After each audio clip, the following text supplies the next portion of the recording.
Bonjour, je suis Fabienne, manifesteur émotionnel 5.1. Je suis dans mon expérimentation design humain depuis 2017 et je vous en parle ici. Bienvenue. Aujourd'hui, je vais vous parler de l'autorité émotionnelle. Alors, mon objectif n'est pas de vous faire un cours exhaustif, mais simplement de partager avec vous ce que j'ai observé et vécu depuis le début de mon processus de déconditionnement en 2017. Donc ça fait 7 ans aujourd'hui. L'autorité émotionnelle, c'est l'autorité des personnes qui ont le centre du plexus solaire défini. Le centre du plexus solaire, s'il est défini sur votre schéma, c'est le triangle marron qui est en bas à droite. Si ce centre est défini, vous avez automatiquement une autorité émotionnelle. C'est le seul centre pour lequel c'est le cas. Tous les autres centres vont vous donner une autorité en fonction du reste du schéma. Pour l'autorité émotionnelle, à partir du moment où ce centre est défini, vous avez automatiquement une autorité émotionnelle, quel que soit le reste du schéma, quels que soient les autres centres définis, le nombre des autres centres définis, etc., etc. Pour moi, ça donne vraiment une idée de l'importance de l'autorité émotionnelle dans la mesure où à partir du moment où c'est ça qui est au premier plan, c'est aussi significatif du fait que le bain émotionnel dans lequel nous vivons individuellement et nous vivons collectivement est vraiment au premier plan, en sachant que c'est également le seul centre qui est à la fois un centre de conscience et un centre moteur. Les autres centres de conscience, c'est le centre splénique et le centre de l'ajna, qui ne sont pas des centres moteurs. Et les autres centres moteurs, ce sont le centre racine, le centre sacral et le centre égo, qui ne sont pas des centres de conscience. Donc le centre émotionnel, c'est vraiment le seul qui va nous permettre de passer à l'action, c'est un moteur, en fonction d'une certaine conscience, les émotions. Contrairement à ce que le nom peut le laisser supposer, on n'agit pas sur les émotions, on n'agit pas en fonction des émotions, mais on agit une fois atteinte la clarté émotionnelle. Le centre du plexus solaire défini, c'est à peu près 50% de la population, ce qui veut dire automatiquement qu'il y a 50% de la population qui a une autorité émotionnelle, pour à peu près 35% de personnes à l'autorité sacrale, donc forcément des générateurs, et à peu près 10% de personnes spléniques, donc des projecteurs ou des manifesteurs, et après les 5% restants se partagent dans des autorités plus rares. Donc c'est vraiment une autorité, on va dire, au premier plan, ne serait-ce que statistiquement, la moitié de la population, c'est énorme. Et pourtant, en tout cas de l'intérieur, c'est comme ça que je le ressens, c'est une des autorités qui peut être peut-être les plus difficiles à naviguer. La règle de base que je me suis fixée, c'est de dire pas maintenant. Quelle que soit la décision, quel que soit le mouvement, c'est pas maintenant. Dans certains cas, il va s'agir pour moi de laisser passer 3 secondes. Dans d'autres cas, il va s'agir de laisser passer 3 ans, comme ça m'est déjà arrivé. Mais dans tous les cas, c'est pas maintenant.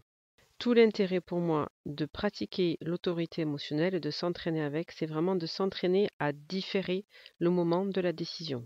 Ce qui est compliqué, c'est qu'on ne sait pas combien de temps on va attendre et parfois on ne sait même pas ce qu'on attend. Et évidemment, on ne sait pas non plus du tout quel résultat on va obtenir au bout de cette attente. L'important, c'est de faire la différence entre l'état émotionnel et l'état de clarté. L'état émotionnel, c'est un état agité, que ce soit dans un excès d'enthousiasme ou dans un excès de tristesse ou de colère, quelle que soit la couleur de l'émotion connotée positive ou connotée négative, à partir du moment où on est dans une émotion, il y a une forme de fébrilité qui est l'opposé de la clarté émotionnelle. Donc pour moi, le sens de l'expérimentation en design humain quand on est un être émotionnel, c'est d'apprendre à faire la différence entre l'état de clarté émotionnelle et l'état d'absence de clarté émotionnelle. Donc, comme l'idée c'est d'apprendre à distinguer les deux, il faut avoir connu les deux un grand nombre de fois. Donc il faut, entre guillemets, s'être trompé plein de fois et avoir pris des décisions dans des moments de fébrilité ou de nervosité. C'est normal, c'est le processus de déconditionnement et le processus d'entraînement avec toutes les autorités. Pour apprendre à les distinguer, il faut avoir pris des décisions dans un moment de grande émotionnalité pour voir après les conséquences que ça a pu avoir et se dire que peut-être on n'a pas envie de nourrir ce genre de prise de décision et qu'on a envie de se proposer à soi autre chose. Tout l'objet du design humain est de proposer une expérimentation et pas de se donner de nouvelles injonctions. Donc l'idée c'est d'observer ce qui se passe et simplement de mettre de la conscience sur les processus. Donc je mets de la conscience sur le fait que telle décision a été prise précipitamment. J'étais dans la peur, dans l'enthousiasme, dans la tristesse, dans la dépression. et j'ai pris telle et telle décision. Je me suis rendu compte très rapidement ou plus ou moins rapidement que c'était pas forcément la meilleure décision, mais toujours est-il que c'est comme ça s'est passé comme ça. Je fais un retour dessus, ou pas d'ailleurs, et simplement j'observe ce qui se passe. J'observe peut-être qu'une autre fois, j'ai davantage attendu, même si cette attente était inconfortable pour mon mental. Je sentais qu'elle était nécessaire parce que je sentais bien que j'étais sinon dans une forme de fébrilité. À un moment, la fébrilité est retombée. Je suis arrivée dans un état de plus grand détachement. Et là, j'ai senti que c'était le moment de communiquer ma décision de passer à l'action. Tout ça pour dire que c'est normal de tâtonner, c'est normal de, entre guillemets, se tromper, ça fait partie du processus, on ne le choisit pas vraiment de toute façon. C'est le processus normal d'apprentissage par essai et erreur, quel que soit notre profil, même quand on n'a pas de ligne 3 dans son profil. Pour moi, cette reconnaissance de la clarté émotionnelle, elle se fait beaucoup dans le corps. Quand je reconnais que je suis dans un état de fébrilité, je me sens fébrile dans mon corps. Quand je reconnais que je suis calme émotionnellement, je sens que je suis paisible émotionnellement et que ça peut être le moment de prendre la décision. De manière générale, une grande partie de l'expérimentation que propose le design humain consiste à prêter attention davantage au corps qu'au mental. Et c'est donc aussi le cas quand on a une autorité émotionnelle, on observe l'état du corps et c'est dans cette observation qu'on peut voir s'il y a cette fébrilité, cette nervosité, cette agitation, quelle que soit l'émotion, alors que par contraste, on sait qu'il y a d'autres moments où on est dans une relative clarté. Alors, relative clarté, évidemment, parce que la clarté émotionnelle n'est jamais à 100%. Et c'est d'ailleurs pour ça que je disais que c'était une des autorités qui me paraît, moi, de l'intérieur, une des plus difficiles à naviguer, parce que justement, on n'est jamais sûr à 100%.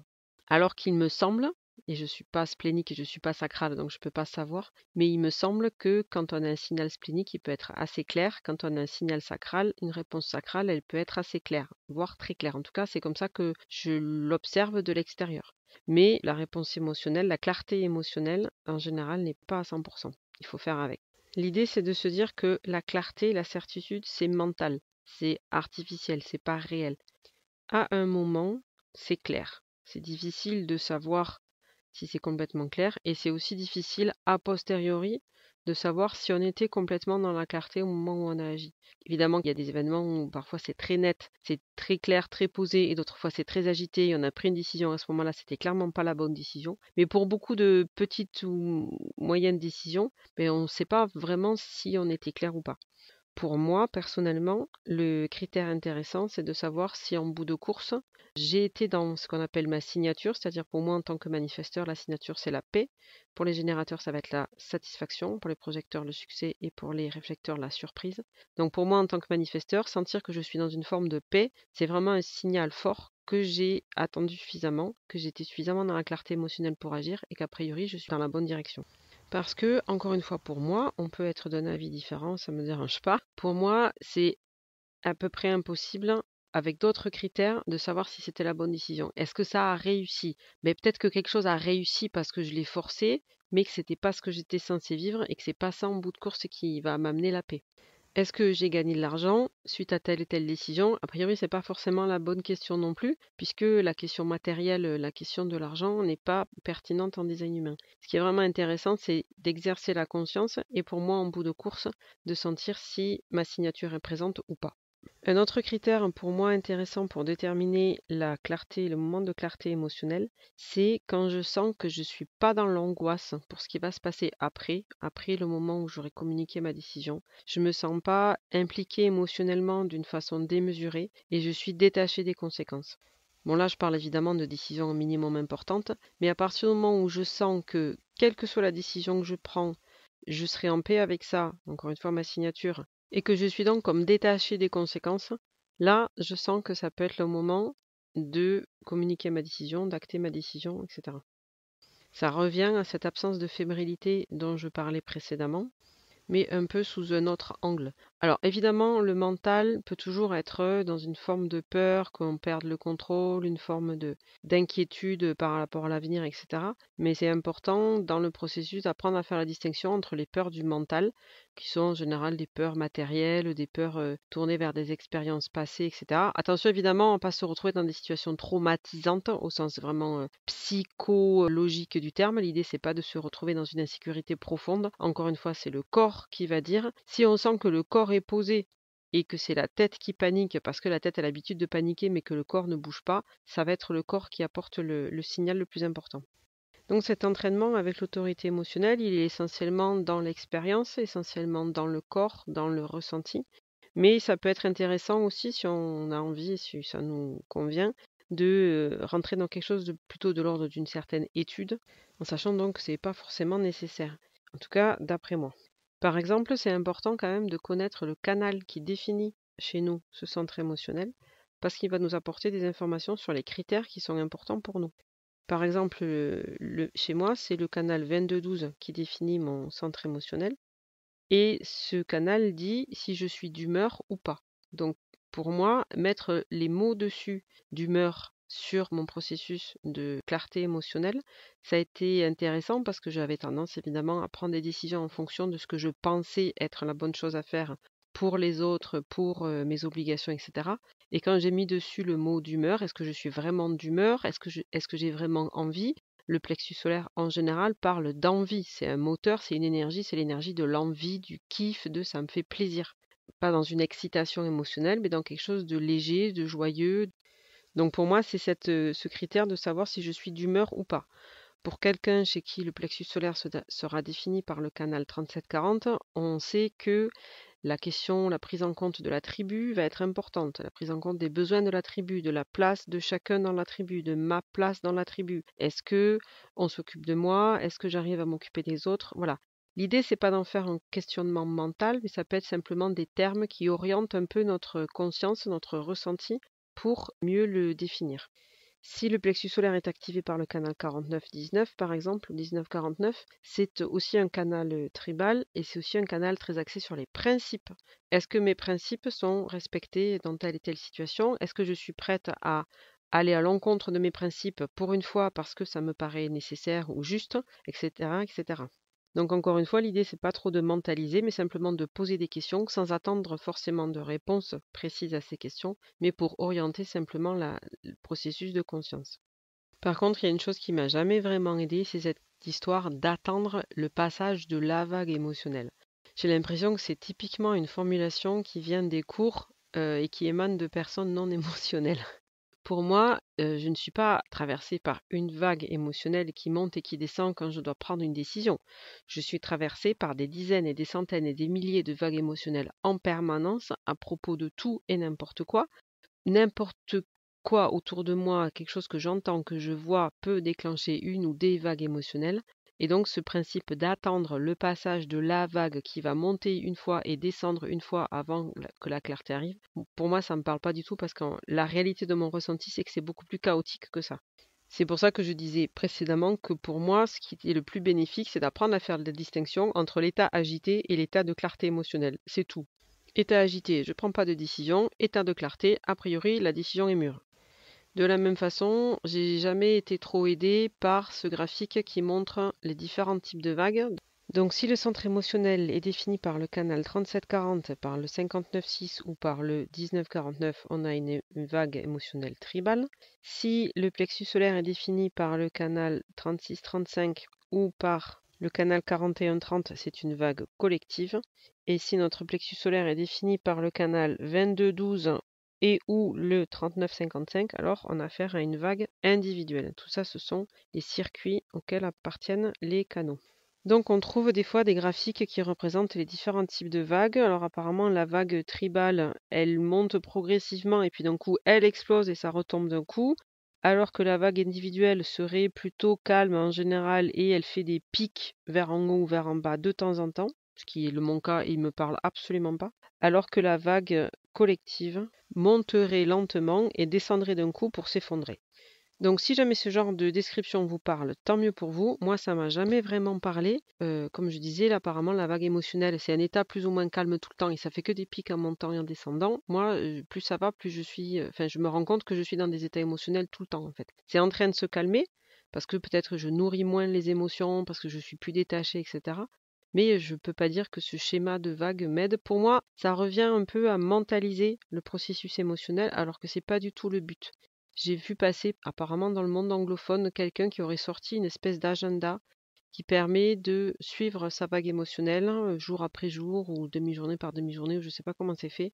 pour dire à tel moment je suis dans telle vague émotionnelle, ce matin je me réveille, je suis comme ça, pour telle décision j'en suis là, etc. Ça me semble assez contre-productif en fait parce que ça remet du mental, ça remet des classifications mentales sur des processus qui sont en fait assez simples et qui sont basés sur l'observation du corps, comme je disais, et pour moi en tout cas, la différence entre le moment d'agitation émotionnelle versus le moment de clarté émotionnelle. Et pour finir, je voulais partager avec vous une métaphore qui m'est venue récemment et dont je trouve qu'elle illustre assez bien ce processus d'attente de la clarté émotionnelle et ce processus qui rend nécessaire le fait de prendre du recul. Parce que ce que j'ai pas dit, c'est que dans le fait de dire pas maintenant, je prends pas la décision maintenant, ce qui me paraît important, c'est de ne pas ruminer et de ne pas réfléchir à la situation, encore une fois parce que ça fait retomber dans le mental, mais simplement de couper complètement, d'arrêter de penser à la situation en question, la décision qu'on a à prendre, mais simplement passer complètement à autre chose. Et après, on y revient dans la pensée ou quoi, et là, on sent, quel que soit le délai, ça peut être quelques secondes, comme ça peut être 2 jours, 3 jours, ou beaucoup plus longtemps que ça, ou quelques heures, et en revenant sur la question, on se dit, ah ben là, d'un coup, je me sens beaucoup plus clair maintenant qu'il s'est passé des choses, et je sens que je peux prendre la décision, et finalement, c'est ça que je vais faire. Pour illustrer un peu le processus, je me suis dit en fait c'est comme quand par exemple on cuisine chez soi et on cuisine quelque chose qui a une odeur assez forte. Au bout d'un moment, quand on est dans la maison, on ne se rend plus du tout compte de l'odeur. Alors que si on sort de la pièce ou de la maison et qu'on revient après, là l'odeur nous revient beaucoup plus forte et on se dit purée, il faudrait peut-être aérer.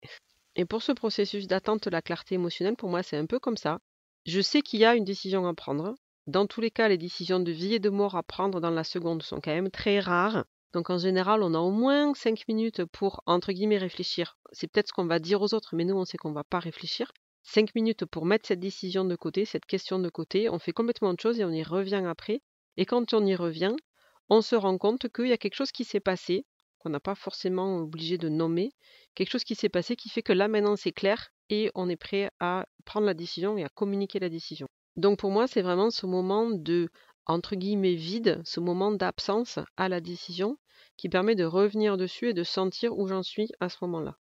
Et d'ailleurs, typiquement pour moi, quand je me rends compte que je suis presque à oublier de communiquer ma décision aux personnes impliquées, ça veut dire que je suis vraiment détachée et que c'est bon signe parce que ça veut dire que là, la décision est très très claire en fait. C'est pas bon signe dans le sens où évidemment si j'oublie de communiquer ma décision, surtout en tant que manifesteur qui suis censé informer, ça peut avoir des complications derrière, mais c'est un bon signe dans le sens où je suis vraiment détachée des conséquences de cette décision et que vraiment je suis en paix et dans la clarté émotionnelle par rapport à ce que je vais décider. Un autre élément qui est lié avec cette question de déterminer de façon mentale à quelle vague on a affaire, c'est la question de savoir s'il est intéressant de nommer les émotions face auxquelles on se trouve. Alors là, je pourrais apporter un point de vue peut-être un peu nuancé. Ça dépend du cadre dans lequel on se situe. Si on est dans un cadre thérapeutique où on essaie de sortir de schémas répétitifs, peut-être de blessures, de blocages, etc., quelqu'un qui a du mal à se connecter à son corps, à ses émotions, ça peut être bénéfique de mettre des mots, des noms sur les émotions pour accroître la conscience qu'on a de ces émotions. Mais du point de vue du design humain, ça n'a pas grand intérêt. L'essentiel, comme je disais déjà, c'est de sentir si on est dans une émotion, dans une fébrilité ou pas. Donc à vous de voir où vous vous situez dans tout ça. Toujours est-il que les processus mentaux sur ce qui se passe dans notre vie ne sont pas toujours utiles. Le plus important, c'est d'observer ce qui se passe et d'essayer d'intervenir le moins possible par le mental, parce que la plupart du temps, cette intervention du mental, elle vise à manipuler le réel, ce qui A ne sert à rien en général et B est plutôt nuisible. Un autre point important à souligner, c'est que de manière générale, les personnes émotionnelles sont trop rapides. Donc de manière générale, ce que vous pouvez dire à une personne émotionnelle ou ce que vous pouvez vous dire si vous êtes émotionnel, c'est de ralentir. Ce sera particulièrement vrai évidemment pour les manifesteurs émotionnels qui peuvent avoir tendance à se précipiter sur les choses, les générateurs manifesteurs qui ont cette tendance aussi à se précipiter sur les choses, et évidemment toute personne qui agit en n'honorant pas cette autorité émotionnelle, c'est-à-dire en voulant se précipiter sur les choses et en étant dans une spontanéité qui est complètement contradictoire avec le processus de l'autorité émotionnelle. Voilà, il me semble avoir fait un tour assez conséquent et assez complet de cette autorité émotionnelle. Si vous avez encore des questions, n'hésitez pas, ça pourra faire l'objet d'un prochain épisode. Merci, à bientôt.